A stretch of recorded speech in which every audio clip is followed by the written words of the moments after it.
ایک عورت نے شیطان سے کہا کہ کیا تم اس شخص کو دیکھ رہے ہو جو درزی کا کام کرتا ہے؟ کیا آپ اس کی بیوی کو طلاق دینے کے لیے منتیں کر سکتے ہیں؟ شیطان نے کہا ہاں، اور یہ تو بالکل سادہ سا عمل ہے۔ تو شیطان درزی کے پاس گیا اور مختلف سمتوں سے اسے ورغلایا گیا، لیکن درزی کا بیوی سے اتنا پیار تھا کہ سوچا بھی نہیں۔ شیطان واپس آیا اور اس عورت کے سامنے ہار مان لی۔ عورت نے کہا اب تم دیکھو کہ کیا ہوتا ہے۔ وہ عورت درزی کے پاس گئی اور اس سے کہا کہ مجھے کپڑے کا ایک خوبصورت ٹکڑا چاہیے، میرا بیٹا اپنی محبوبہ کو گفٹ کرنا چاہتا ہے۔ تو درزی نے اسے کپڑے کا ایک ٹکڑا دے دیا۔ پھر وہ عورت درزی کے گھر گئی اور دروازہ کھٹکھٹایا تو درزی کی بیوی نے کھول دیا۔ عورت نے اس سے کہا کہ میں آپ کے گھر میں حاجت کے لیے آنا چاہتی ہوں۔ تو درزی کی بیگم نے اس سے کہا کہ آ جاؤ۔ درزی کی بیوی باورچی خانے میں چیزیں لینے چلی گئی۔ عورت وہ کپڑے کا ٹکڑا دروازے کے پیچھے رکھ کر باہر نکل کر چلی گئی۔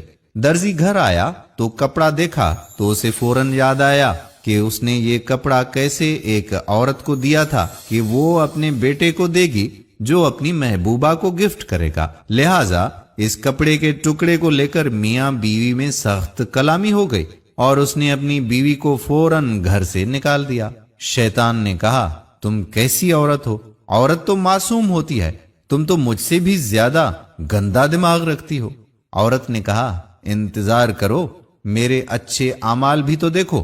شیطان نے کہا وہ کیسے؟ اگلے دن وہ عورت درزی کے پاس واپس آئی اور اسے بتایا کہ وہ کل جیسا ملتا جلتا کپڑا چاہتی ہے، کیونکہ وہ ایک غریب عورت کے گھر نماز پڑھنے گئی تھی اور وہ اسے وہاں پر ہی بھول گئی اور واپس جانے میں اب شرم آ رہی ہے۔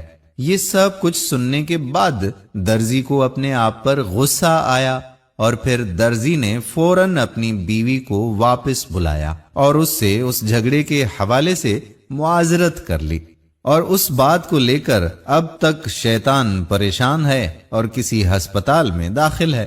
دوستو، ہم میں سے بعض انسان ایسے بھی ہوتے ہیں جو شیطان کی ذہنیت رکھتے ہیں۔ دوسروں کے گھروں میں جھگڑا کروانا ان کی عادت میں شامل ہوتا ہے۔